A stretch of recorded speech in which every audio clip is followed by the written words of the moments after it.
ప్రసిద్ధ గాయని ఆశా భోస్లే కన్నుమూశారు. ఛాతీలో ఇన్ఫెక్షన్ సోకడంతో ఊపిరి తీసుకోవడంలో ఇబ్బందులు తలెత్తడంతో ఆమెకు ముంబైలోని బ్రీచ్ కాండి ఆసుపత్రికి తరలించారు.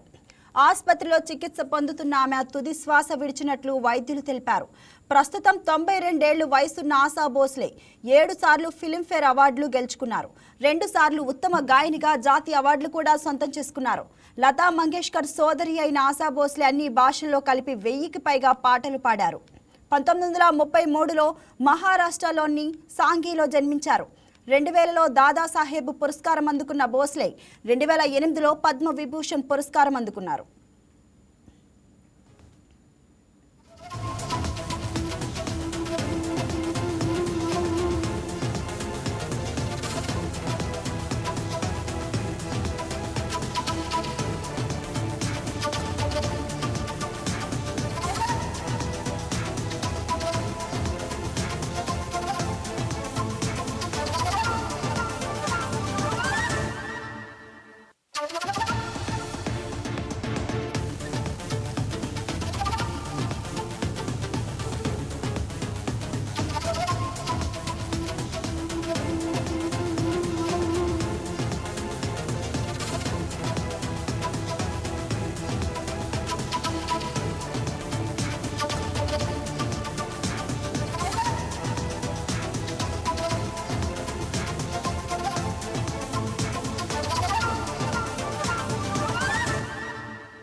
ప్రసిద్ధ గాయని ఆశా భోస్లే కన్నుమూశారు.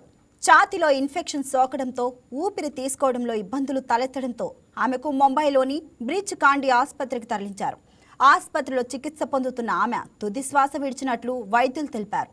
ప్రస్తుతం 92 ఏళ్ల వయసున్న ఆశా భోస్లే 7 సార్లు ఫిల్మ్ఫేర్ అవార్డులు గెలుచుకున్నారు. 2 సార్లు ఉత్తమ గాయనిగా జాతీయ అవార్డులు కూడా సొంతం చేసుకున్నారు. లతా మంగేష్కర్ సోదరి అయిన ఆశా భోస్లే అన్ని భాషల్లో కలిపి 1000కి పైగా పాటలు పాడారు. 1933లో మహారాష్ట్రలోని సాంఘీలో జన్మించారు. 2000లో దాదాసాహెబ్ పురస్కారం అందుకున్న భోస్లే 2008లో పద్మ విభూషణ్ పురస్కారం అందుకున్నారు. దీనిపై మరింత సమాచారాన్ని మా ఏపీ బ్యూరో చీఫ్ సలాం అందిస్తారు ఫోన్ ద్వారా. Good afternoon. సలాం. మరి ఆశా భోస్లే కన్ను మూశారు అనేది అయితే మనకు తెలుస్తుంది. హెల్త్ ఇష్యూ వల్ల ఆమె మరణం అనేది తీరని లోటు. మరి వారి కుటుంబ సభ్యులు ఏమంటున్నారు దీనిపైన? భారతీయ చిత్రసీమకు ఆశా భోస్లే గారి యొక్క మృతి అనేది కన్నుమూత అనేది చాలా తీరని లోటుగా చెప్పవచ్చు. 92 ఏళ్ల వయసు ఉంది. ప్రస్తుతం ఇటీవల కాలంలో అనారోగ్య పాలై ఈ రోజు ఉదయమే ముంబైలోని బ్రీచ్ క్యాండీ ఆసుపత్రిలో ఆమెను వైద్య చికిత్స నిమిత్తం చేర్చినట్లు కూడా ఆమె కుమార్తె కూడా తెలపడం జరిగింది. ఇదే విషయాన్ని ఆమె ట్వీట్ ద్వారా కూడా చెప్పడం జరిగింది. అయితే ఛాతీ ఇన్ఫెక్షన్ తో బాధపడుతున్నటువంటి ఆశా భోస్లే తీవ్రమైన అలసటతో ఉండడంతో మృతి చెందినట్లు ఇప్పటికే ఆమె కుమారుడు అదేవిధంగా ఆమె మనవరాలు జానే భోస్లే కూడా తాజాగా కుటుంబ సభ్యులు అందరూ తెలపడం జరిగింది. అయితే గత కొద్ది రోజులుగా ఆమె తీవ్ర అనారోగ్యంతో ఉన్నారని కూడా చెప్పడం జరిగింది. ఈమె మృతి పట్ల ఇప్పటికే ప్రధానమంత్రి నరేంద్ర మోడీ ఆమె మృతి పట్ల సంతాపం వ్యక్తం చేస్తూ ప్రకటన జారీ చేశారు. అయితే ఈ సందర్భంగా మొత్తం మీద 1943లో తన జ్ఞాన ప్రస్థానాన్ని ప్రారంభించడం జరిగింది. హిందీతో పాటు తెలుగు, మరాఠీ, బెంగాలీ వంటి దాదాపు 20 భారతీయ భాషల్లో వేల పాటలు పాడారు.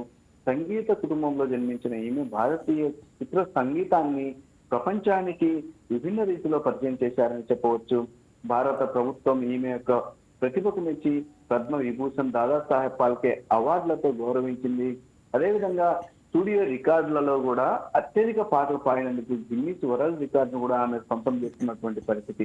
మొత్తం మీద అన్ని భాషల్లో ఆశా భోస్లే కంటూ ఒక ప్రత్యేకమైనటువంటి సింగర్ గా స్పెషల్ ఇమేజ్ ఉందని చెప్పవచ్చు. ఎందరో ప్రతి భాషలో ఈమెకు ఫ్యాన్స్ ఉన్నారని చెప్పవచ్చు. ఇప్పటికే ఈమెకు సంబంధించి అంటే వీరి యొక్క సోదరి అయినటువంటి లతా మంగేష్కర్ తో పోటీగా ఈమె ఎప్పుడు ఈ యొక్క పాటలు పాడడం, అదేవిధంగా ఆమెకంటూ ఆమెతో పోటీగా ఈమె సంపాదించిందని చెప్పవచ్చు. అది ఒకసారి ఈమె యొక్క వ్యక్తిగత జీవితం గురించి మనం వెళ్తే 1933 సెప్టెంబర్ 8వ తేదీన మహారాష్ట్రలోని సాంగ్లీలో ఒక సంగీత కుటుంబంలో ఈమె జన్మించడం జరిగింది. ఈమె తండ్రి దీనానాథ్ మంగేష్కర్ కూడా ఒక ప్రముఖ శాస్త్రీయ గాయకుడు, అదేవిధంగా రంగస్థల నటుడు కూడా. అయితే ఈమె యొక్క బాల్యంలో అంటే 9 ఏళ్ల వయసులోనే తండ్రి మృతి చెందారు. దీంతో కుటుంబ బాధ్యత ఈమెపై, అదేవిధంగా ఈమె సోదరి లతా మంగేష్కర్ పై పడింది. అయితే మొదటి వివాహము కేవలం 16 ఏళ్ల వయసులోనే ఇక్కడ గణపత్రావు భోస్లేను ఈమె ప్రేమించి వివాహం చేసుకున్నారు. ఆ తర్వాత కొన్ని అనివార్య కారణాల వల్ల విడిపోవడం జరిగింది. మళ్ళా రెండో వివాహాన్ని చేసుకున్న ప్రముఖ సంగీత దర్శకుడు రాహుల్ దేవ్ బర్మన్ ఈమె వివాహం చేసుకున్నారు. అయితే ఆ తర్వాత ఈ 1994లో బర్మన్ కూడా మృతి చెందడం జరిగింది. అయితే వీరికి ఆశా భోస్లే గారికి 3 పిల్లలు. పెద్ద కుమారుడు హేమంత్ భోస్లే కూడా సంగీత దర్శకుడు. ఈయన 2015లో క్యాన్సర్ తో మృతి చెందారు. వర్షా భోస్లే కుమార్తె ఈమె ఒక జర్నలిస్ట్ గా ఉన్నారు. 2012లో ఈమె కూడా ఆత్మహత్య చేసుకుని మృతి చెందినటువంటి పరిస్థితి. ప్రస్తుతం ఆనంద్ భోస్లే చిన్న కుమారుడు ఉన్నారు. ఈమె యొక్క ఆశా భోస్లే యొక్క అన్ని అంటే ఆమెకు సంబంధించినటువంటి వ్యక్తిగత జీవితానికి సంబంధించినటువంటి అన్ని విషయాలను ఆనంద్ భోస్లే ఇప్పటి వరకు చూసుకుంటూ వచ్చారు. ఈమె అనేక సామాజిక కార్యక్రమాల్లో సైతం పాల్గొన్నారు. ఎన్నో సామాజిక కార్యక్రమాల్లో పాల్గొని ఈమె తనకంటూ సామాజిక కార్యక్రమాలు స్పెషల్ ఇమేజ్ ని కూడా సంపాదించుకున్నారని చెప్పవచ్చు. అయితే గత కొద్ది రోజులుగా తీవ్రమైన అలసట, గతంలో కూడా మనం చూడవచ్చు. ఒక నెల క్రితం కొద్దిగా హార్ట్ గుండె నొప్పి వచ్చిందని చెప్పేసి కూడా వార్తలు వినిపించాయి. ఆ సమయంలో కుటుంబ సభ్యులు సైతం ఎవరు ఆందోళన చెందవద్దని ప్రకటన సైతం జారీ చేసినటువంటి పరిస్థితి. అయితే తాజాగా ఆమెకు ఛాతీ ఇన్ఫెక్షన్ అధికం కావడంతో కుటుంబ సభ్యులు ఉదయాన్నే ముంబైలోని బ్రీచ్ క్యాండే వైద్యశాలలో చేర్పించారు.